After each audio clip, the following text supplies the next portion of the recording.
Imam al-Ghazali says that they asked him, "Who is your spiritual guide? Who raised you like this? Who is your master?" Quote.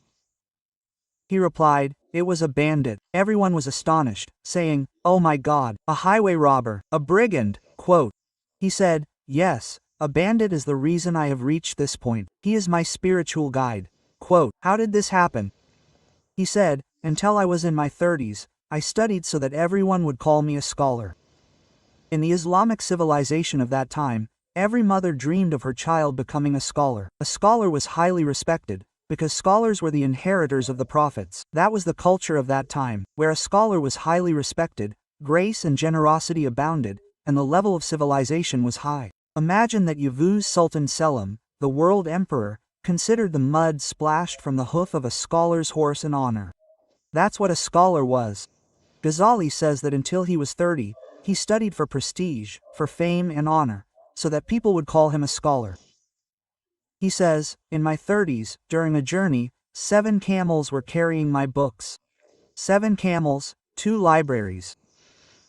While traveling with the caravan, at one point, bandits attacked the caravan. They were brigands, and they robbed us all. They took the camels. I wanted to speak with the leader of the bandits. They brought me to their presence.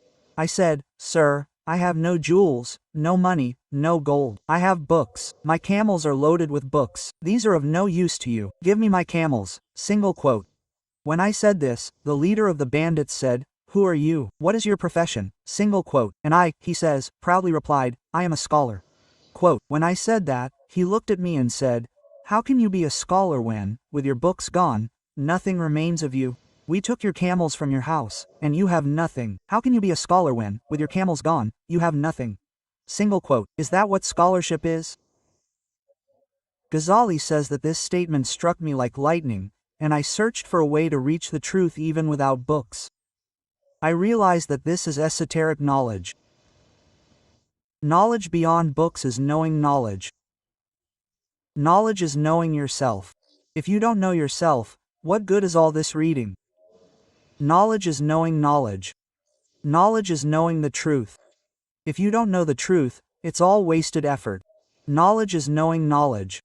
Knowledge means Aleph. You say, "Aleph, teacher." What is its meaning? Look, there are no books. It's the knowledge of the heart. This isn't the knowledge of lines. That's the opening. Quote.